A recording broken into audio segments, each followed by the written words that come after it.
সীতারাম। কয়েক বছর আগে, প্রায় আগের বছর, আমি দুটো ভিডিও পেয়েছি, মানে আমার কাছে এখন নেই। দুটো ভিডিওতে দেখলাম দুজন মেয়ে, একজন MBA পাস আর একজন নার্স, কৃষ্ণকে বিয়ে করছে।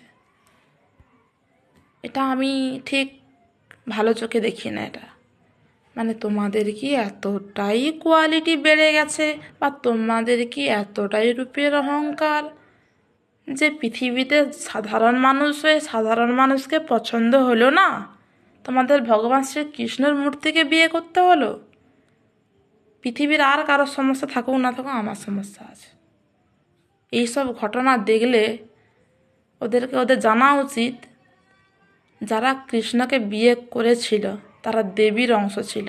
তারা কোনো বড় অফিসের বা কোনো বড় হাসপাতাল বা কোনো বড় নার্সিংহোম বা যে নার্সিংহোম বা যাই হোক, বা কারোর কোনো বড় কোটিপতির চাকর ছিল না। এটাই হচ্ছে বড় কথা। এগুলো ঠিক নয়। তারপর আবার কিছুদিন পর, যদিও বিয়ে করেছে, তারপর আবার কিছুদিন পর নিজেকে কৃষ্ণর বউ ভাবতে ভাবতে নিজেকে স্বর্গের দেবী ভাবা আরম্ভ করবে। ওরা তো সাধারণ মানুষ, আমার মতো তো অসাধারণ নয়। আমার পিছনে লাগে, এই জন্য আমি উল্টাপাল্টাও বলি না, দুটো কথা শুনিয়ে দিই লোককে। তো ওরা সাধারণ মানুষ, ওদের তো আর ওয়াইফাই কোনোদিন হবেও না। ওরা কী করবে, দেবী ভাবতে ভাবতে রেখে তাকে উল্টাপাল্টা করে গাল দিবে। ছোটো লোককে ছোটো লোক ভাববে, বড়ো লোককে বড়ো লোক ভাববে। এটাই হবে।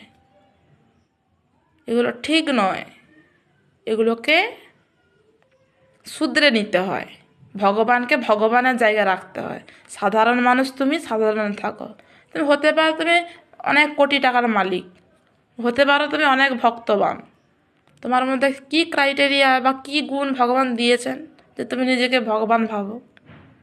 আমার মধ্যে গুণ আছে, আমার ওয়াইফাই কানেকশন আছে, আমি বিশেষ কেউ, ব্রহ্মলোক থেকে আমাকে পাঠানো হয়েছে।